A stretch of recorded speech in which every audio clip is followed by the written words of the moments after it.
I want you to imagine just for a second that you're looking for a single, highly specific key. Right, a very specific one. Exactly. And this key is literally the only thing that can save a life. But the problem is that key is hidden inside a pile of 100 billion other keys. Which is a terrifying thought, honestly. It really is. You can't just test them one by one, right? You would run out of time, you'd run out of computational power, and frankly, you'd lose your sanity. Oh, absolutely. But this is the exact bottleneck that modern scientists face every single day.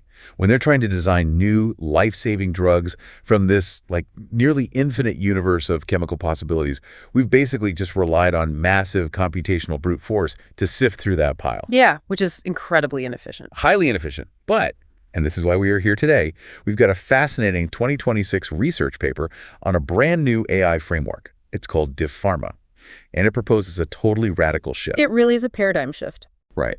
Because instead of searching for the key in that massive pile, we basically 3D print the perfect key directly inside the lock. Mm-hmm. So, okay, let's unpack this. Our mission for this deep dive is to figure out exactly how this tool works, right? Mm-hmm. Using things called conditional diffusion models and interaction particles to just completely upend structure-based drug design. Yeah, and for context on the scale of the problem you just mentioned, if you look at standard pharmaceutical databases today, like ZINC22, you have about 37 billion compounds. Wow, 37 billion. Right. And PubChem has over 100 million unique compounds, which, seems pretty expensive. Sure, it sounds huge. But according to the GDB17 database estimates, the actual size of the drug-like chemical space, the number of possible stable molecules that could actually exist is around 10 to the power of 11. Wait, so 10 to the 11th? That's 100 billion. Exactly, 100 billion. So our current databases are essentially a puddle compared to the chemical ocean.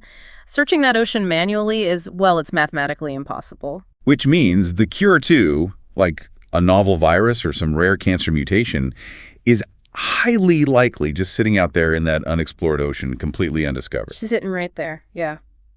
But before we get into the mechanics of how DiffPharma circumvents this whole massive search problem by basically fabricating the drug on the spot, we really need to establish some ground rules.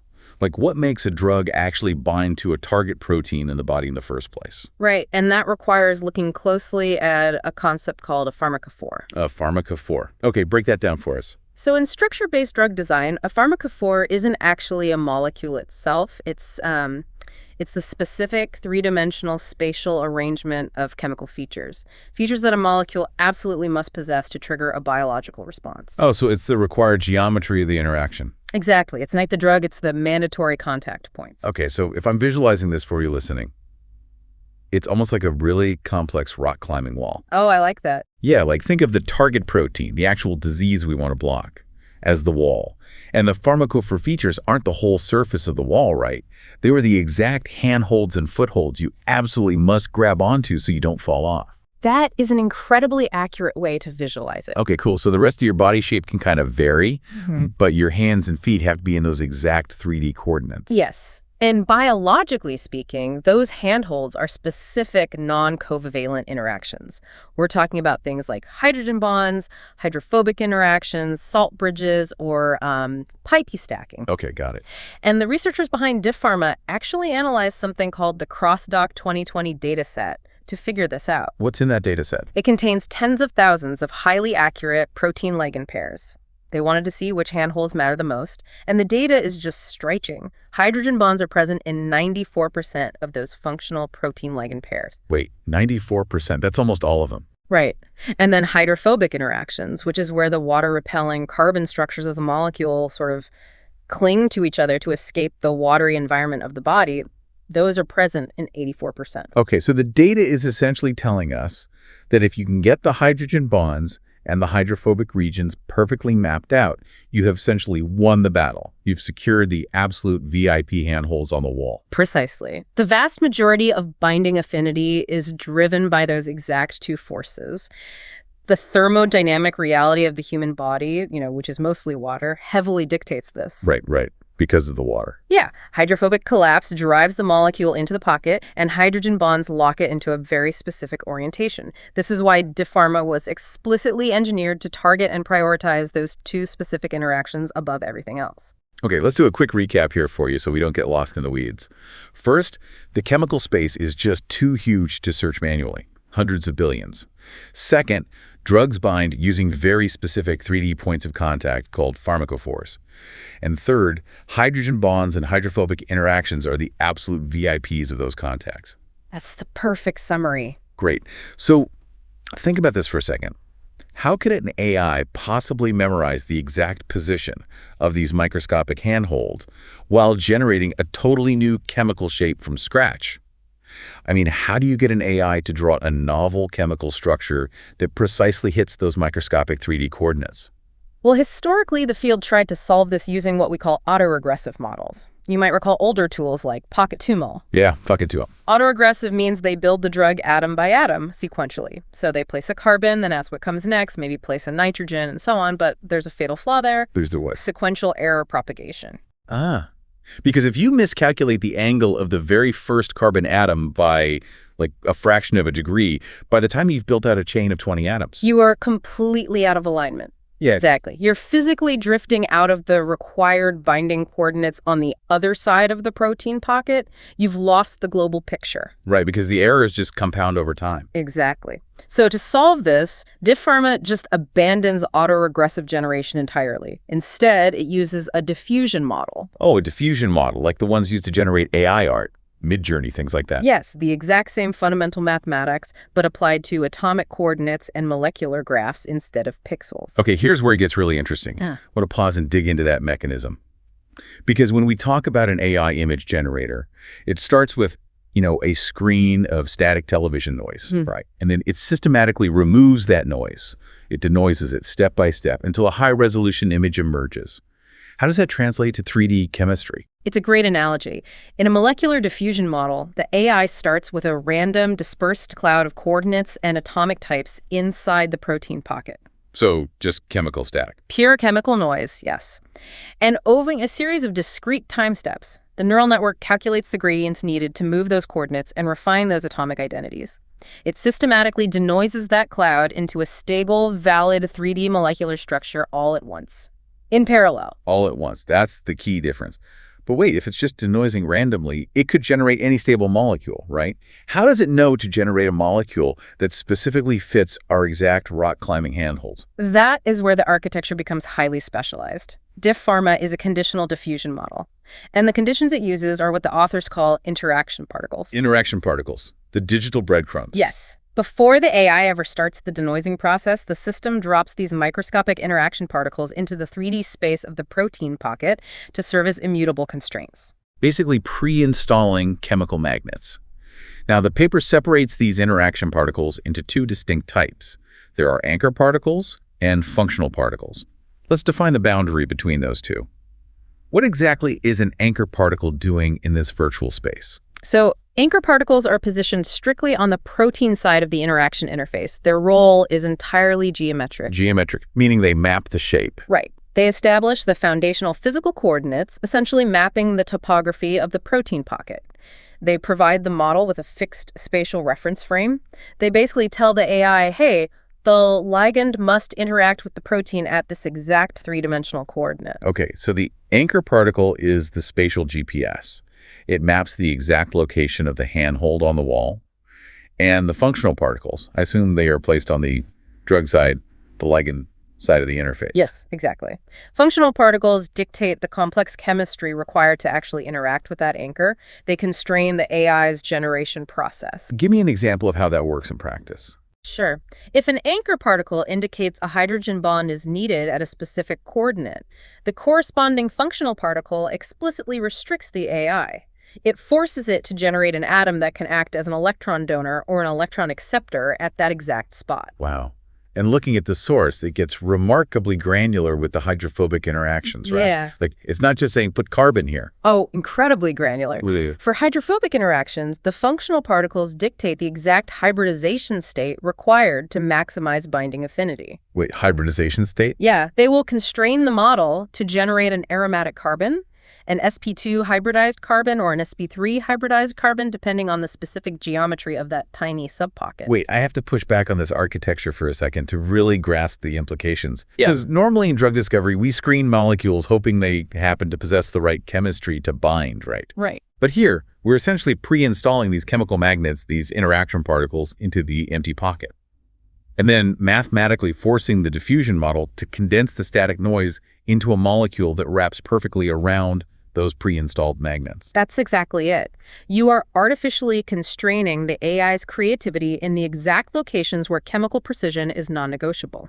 By forcing the diffusion process to respect those pre-installed particles, you mathematically guarantee that the final generated drug will inherently possess the required pharmacophore features. That makes incredible logical sense. But the computational side of this sounds like an absolute nightmare. I mean, knowing where to place the particles is one challenge. But how does the AI's actual neural network process this insane level of complex 3D geometry?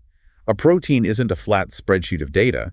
It's a wildly complex, folded 3D object. It is a nightmare, computation-wise. To handle that, the researchers engineered a highly specialized algorithmic engine. It's called the MPEGNN. Okay, let's break down that acronym. It stands for Multipath Adaptive Fusion E3 Equivariant Graph Neural Network. E3 equivariant. That is a heavy, heavy piece of jargon. Right. For those listening who might be familiar with standard neural networks, why is E3 equivariant so critical when you're dealing with 3D molecular structures? Well, standard neural networks really struggle with 3D space.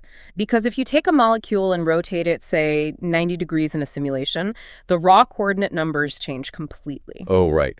The XYZ coordinates flip. Exactly. So a standard network sees that rotated molecule as a totally new, unrecognizable object.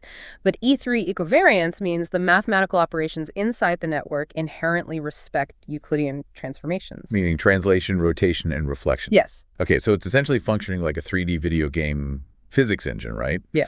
No matter where the camera is positioned or how the object is flipped in space, the underlying physics and spatial relationships remain a constant reality to the software.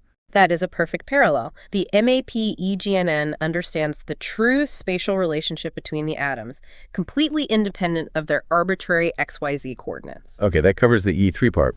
What about the multipath aspect of the name? That refers to how it organizes that massive amount of spatial data. It basically splits the processing into 3 parallel streams. Right. The paper outlines these 3 subnetworks. This is brilliant.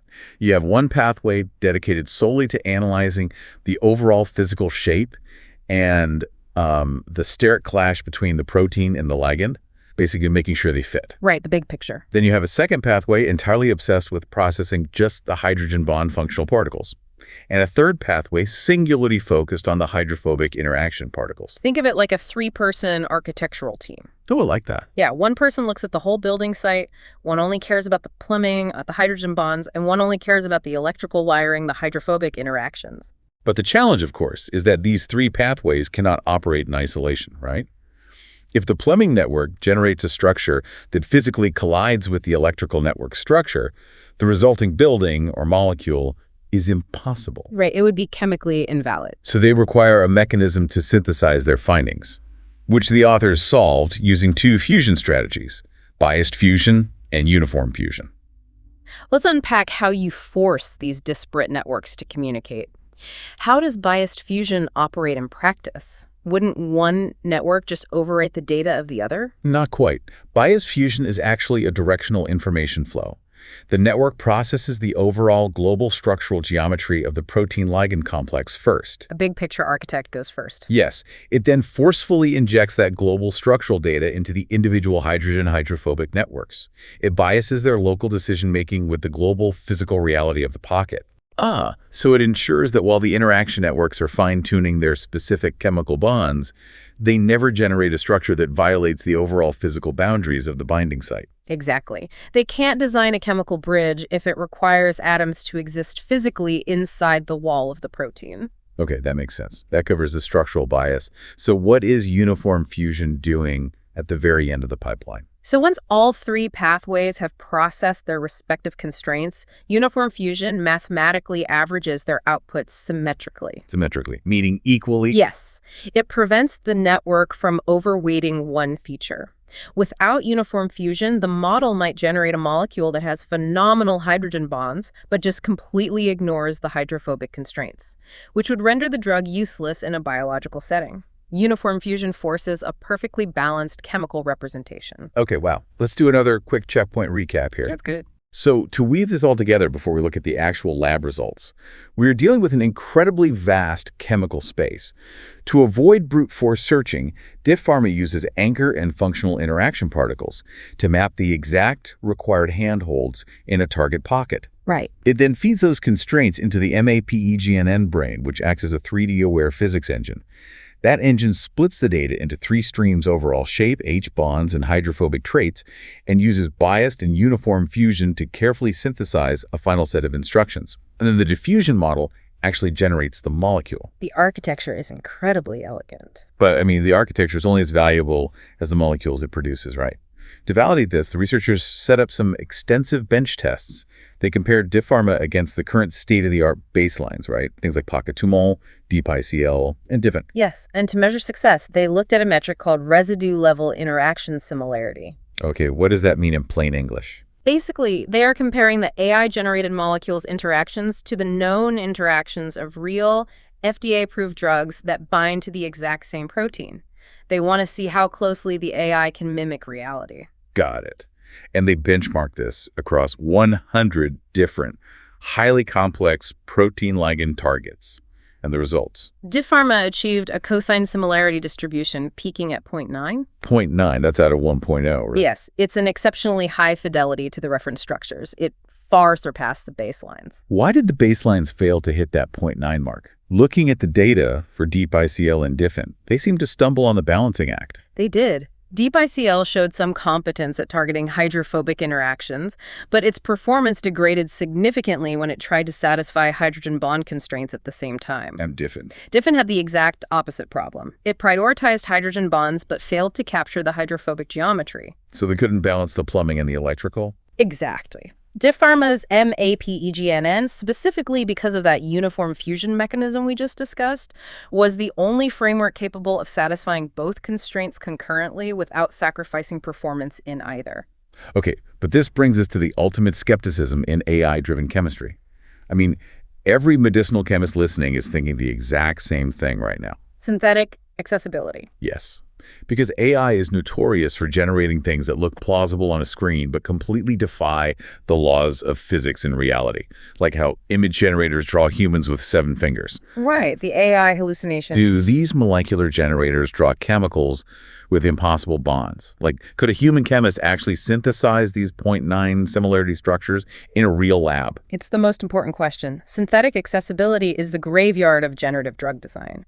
So to prove these molecules weren't just science fiction, the researchers selected 2 very specific biological targets. What were they? AKT serotonin kinase 1, known in the literature as 3CQW, and a serine beta-lactamase known as 1L2S.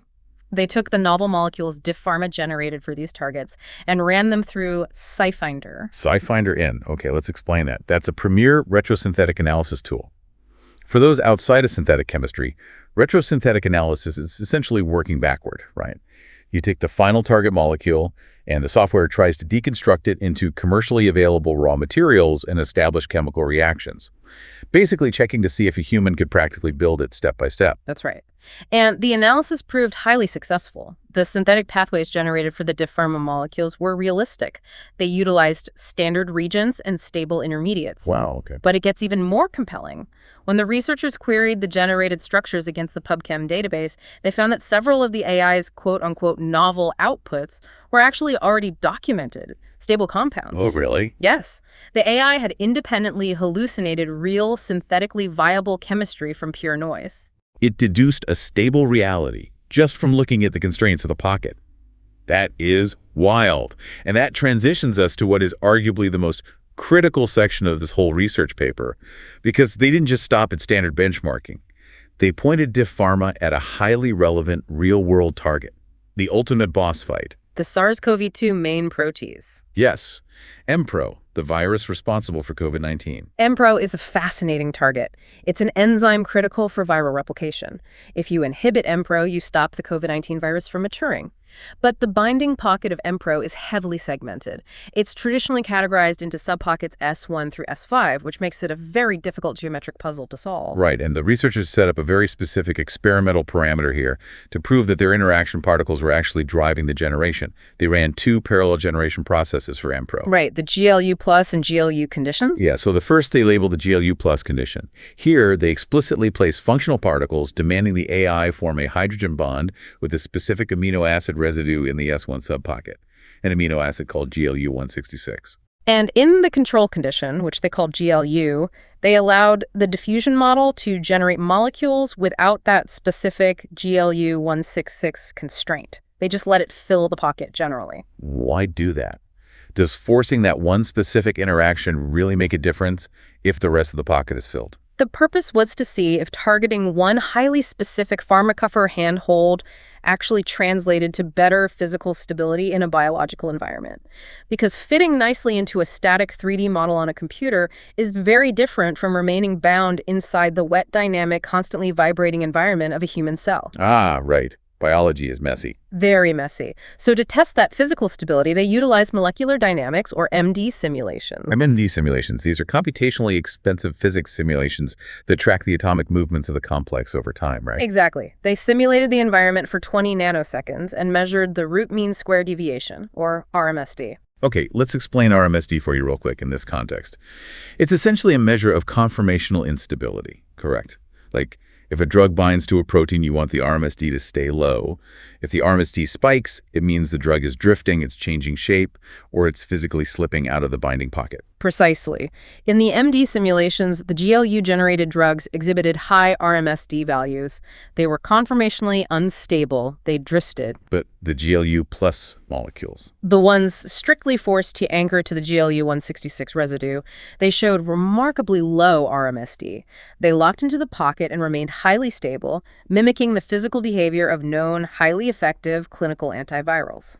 unbelievable. But they didn't just measure the physical wobble, right? They measured the actual thermodynamics of the binding using MMGBSA. Yes. MMGBSA stands for Molecular Mechanics with Generalized Bourne and Surface Area Salvation. It's an industry-standard method for calculating binding-free energy. What goes into that calculation? It accounts for the molecular mechanics of the atoms, as well as the energy required to displace the water molecules surrounding the protein. And just so we're clear, in binding-free energy calculations, a lower, more negative number indicates a tighter, more favorable biological bind, right? That's correct. And the contrast here was absolute.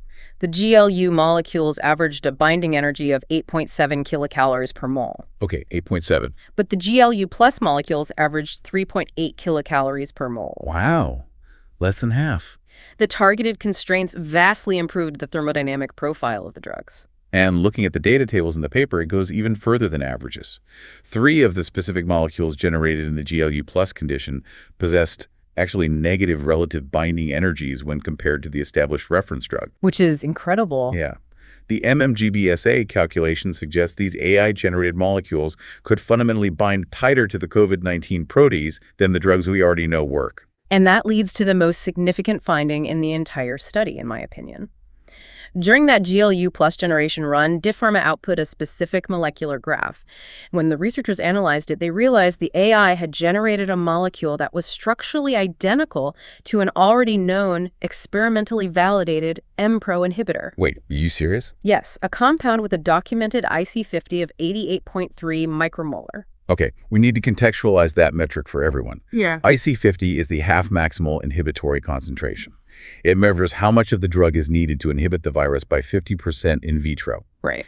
An IC50 of 88.3 micromolar proves that this specific molecular geometry isn't just theoretically stable on a computer. It has real, measurable biological blocking power. And you're saying the AI deduced this exact structure from scratch. Entirely from scratch. It wasn't retrieving it from training data. It evaluated the S1 through S5 subpockets. It adhered strictly to that GLU 166 hydrogen bond constraint, and it geometrically reasoned its way to an experimentally proven antiviral. That is a profound validation of the whole framework. It really is. Furthermore, they subjected these top-tier GLU plus molecules to ADMET profiling. ADMET meaning absorption, distribution, metabolism, excretion, and toxicity. Exactly. And the computation profiling indicated these molecules possessed excellent pharmacokinetic properties. They demonstrated favorable intestinal absorption, low predicted hepatotoxicity, and optimal clearance rates. So they are highly viable drug candidates for human trials, entirely fabricated by an algorithm. Yes. Wow. Okay, this brings the entire narrative full circle for you listening. We started by discussing the insurmountable hurdle of searching through 100 billion possible chemical keys to find one that fits a specific disease, right? The chemical ocean. Right. But the DiffPharma architecture demonstrates that we no longer need to search. By mapping the necessary pharmacophores, those specific hydrogen and hydrophobic handholds, using precise interaction particles, and then processing those spatial constraints through an E3 equivariant MEP-EGNN brain. A diffusion model can synthesize a chemically valid, thermodynamically stable, and biologically active drug directly inside the target pocket. And the implications for the pharmaceutical pipeline are staggering. Traditional drug discovery requires years of high-throughput screening just to find a starting molecule that binds with any stability.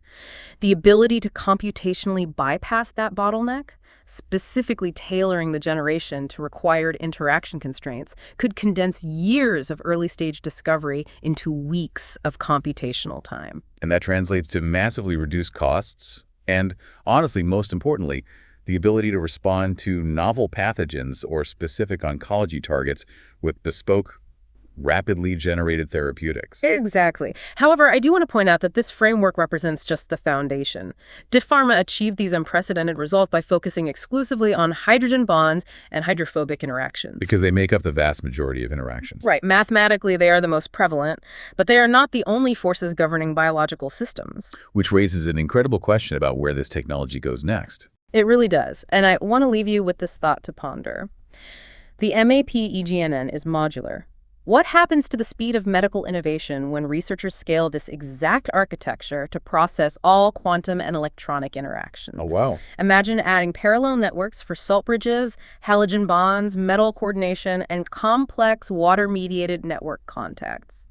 If DiffPharma can hallucinate a verified COVID-19 antiviral simply by optimizing just 2 interaction types, what happens when an AI can model the entire quantum mechanical reality of a protein pocket? It's mind-blowing to think about. Could we eventually task an algorithm to generate a side effect-free, highly potent cure for a multi-protein complex disease in a matter of hours? I mean, it fundamentally changes our relationship with chemical discovery.